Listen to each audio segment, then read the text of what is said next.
Kenapa kecewa? Jadi seharusnya nggak apa-apa, pertemuan tanggal 11 itu silakan saja. Kan masing-masing pihak itu kan bebas ya untuk menentukan langkah-langkah yang akan dia ambil dalam rangka untuk mempertahankan hak hukumnya. Ya, kalau memang misalnya mereka menganggap bahwa joint meeting itu adalah sebagai salah satu cara untuk bisa menyelesaikan masalah ini, silakan saja. Kenapa mesti langsung mundur gitu loh? Hanya gara-gara ada gugatan hak asuh anak gitu. Dan yang batalkan juga mereka. Kita tetap mengatakan komitmen untuk menjalankan pertemuan di tanggal 11 itu. Tapi kan kuasa hukum S yang mengatakan dibatalkan karena sudah ada gugatan dari pihak Ruben Onsu dan biarlah pertemuan itu nanti dalam mediasi di persidangan saja. Ya, kita mengatakan ya silakan saja. Nah, seharusnya pertemuan tanggal 11 itu nggak usah dibatalkan hanya gara-gara ada gugatan hak asuh anak gitu. Karena nanti agenda yang pertemuan di 11 Juli itu apabila hasilnya memang itu adalah hasil yang eh, dapat diterima oleh semua pihak, itu bisa dibuat secara tercatat dan bisa dibawa dalam mediasi ketika sidang di Pengadilan Negeri Jakarta Selatan. Sehingga apapun yang menjadi keputusan itu akan dijadikan sebagai keputusan yang eh, sudah ada produk hukum dari pengadilan gitu loh.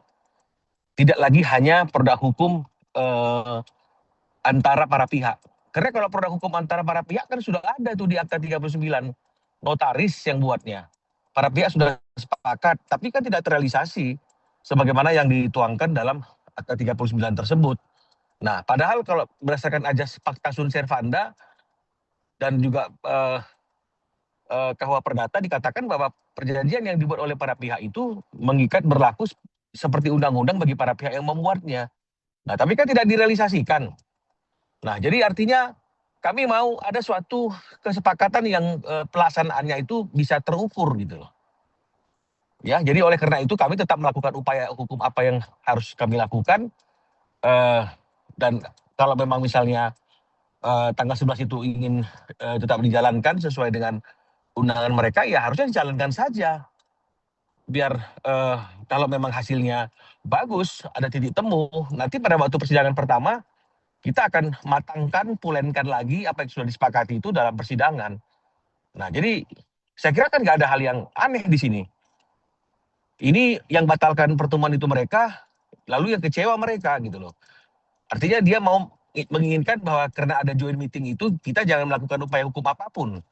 Apakah itu yang mereka inginkan? Nah, dan dari pertama kan saya sudah katakan, jangan sampai undangan joint meeting ini adalah sebagai salah satu upaya bagi mereka untuk mencegah kita melakukan upaya hukum yang ingin kita lakukan.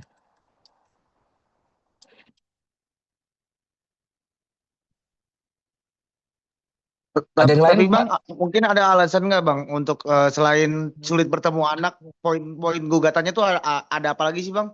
Kan Mungkin. saya sudah katakan itu. Kalau mengenai masalah hak asuh anak kan sebenarnya kan sudah nggak perlu diperdebatkan lagi. Dari awal kan kita sudah berikan itu hak asuh anak itu kepada ibunya. Seperti yang tertuang dalam Akta 39, sebenarnya kan sudah final, hanya pelaksanaannya saja yang tidak sesuai dengan apa yang sudah disepakati. 2 sampai 3 hari anak-anak harusnya berkumpul dalam seminggu bersama dengan Ruben. Nah, jadi selain mengenai masalah hak asuh anak dan juga tentunya jadwal pertemuan, di dalam gugatan kami juga menyampaikan terkait dengan masalah anak-anak ini patut diduga berada dalam lingkungan yang tidak aman ya. Adanya dugaan eksploitasi anak, anak dilibatkan dalam live TikTok di malam hari dan juga ada hal-hal lain yang tidak seharusnya itu dialami oleh anak yang masih di bawah umur. Itu yang menjadi materi gugatan kami. Bang, yang tadi berhubungan soal live TikTok itu kan akhirnya kan si S akhirnya diboikot nih Bang di media sosial. Mungkin tanggapan dari Bang Minola sendiri seperti apa? Artinya kan begini, kalau misalnya ada pemboikotan, itu kan merupakan konsekuensi dari apa yang dia lakukan atau apa yang dia sampaikan yang mungkin itu menciderai eh, rasa keadilan atau mungkin ya membuat para netizen itu tidak simpati. Itu kan pilihan bebas ya dari masyarakat untuk melakukan pemboikotan terhadap S ya. Tapi kan ini kan yang kami bicarakan dalam gugatan kami kan ini hanya hal-hal yang berkaitan dengan masalah kepentingan anak saja. Bang, ketika nanti dalam persidangan kan akan ada pertemuan ya Bang dari kedua belah pihak ya Bang. Karena Ya. pengadilan minta untuk keduanya hadir. Kalau misalkan menemukan titik temu Bang untuk pertemuan anak lagi, apa akan mediasi dilakukan atau tetap dengan Kalau pada gugatan? mekanismenya itu kan memang harus ada mediasi. Kalau misalnya proposal mediasi kami itu diterima oleh pihak S dan kemudian kami akan minta dibuatkan suatu akta funding misalnya seperti itu yang merupakan produk pengadilan bahwa gugatan tidak diteruskan karena ada kesepakatan damai dari para pihak yang poin-poinnya adalah sebagai berikut, misalnya diatur sesuai dengan proposal yang kami ajukan, ya saya rasa tidak jadi masalah kalaupun misalnya gugatannya itu dicabut gitu loh. Tapi paling Apa tidak enggak sudah ada produk hukum lah yang mengatur tentang hal itu yang dikeluarkan oleh pihak pengadilan. akan nantinya nggak akan ada rasa takut lagi Bang, karena kan yang kemarin juga sudah diatur dalam putusan pengadilan, tapi untuk Ruben sendiri Belum. Ini yang harus saya luruskan. Ya, ini yang harus saya luruskan.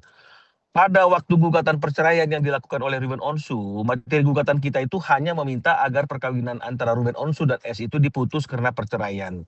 Tapi segala akibat dan konsekuensi daripada perceraian tersebut mengenai masalah hak asuh anak, jadwal pertemuan anak dan lain-lain itu diatur secara terpisah atas dasar kesepakatan para pihak yang dibuat di hadapan notaris dan dikeluarkan dalam produk Akta 39. Jadi belum ada produk hukum pengadilan yang mengatur tentang hal itu.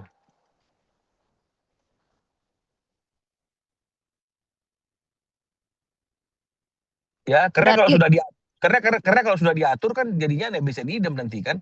Sesuatu yang sudah diputus kan nggak mungkin diputus dua kali. Jadi belum ada produk pengadilan yang mengatur tentang hak asuh anaknya itu jatuh kepada S, itu nggak ada. Jadi itu atas dasar kesepakatan dan atas persetujuan Ruben ya untuk memberikan hak asuh itu kepada ibunya, dan juga atas dasar kesepakatan bersama juga mengenai masalah dalam seminggu itu ada 2-3 hari anak-anak berkumpul bersama dengan Ruben. Jadi itu atas dasar sepakat. Nah, kalau mengenai masalah nafkah misalnya, banyak orang yang berpendapat kalau sudah sepakat 200 juta kenapa dipersoalkan? Angka tidak pernah disepakati. Tapi kewajibannya itu yang disepakati oleh Ruben, bahwa yang bertanggung jawab itu adalah Ruben. Nilainya harusnya berdasarkan diskusi. Ini juga nggak pernah terjadi. Nah, jadi artinya belum ada satu produk hukum dari pengadilan yang mengatur tentang konsekuensi dari putusnya perkawinan Ruben dengan S.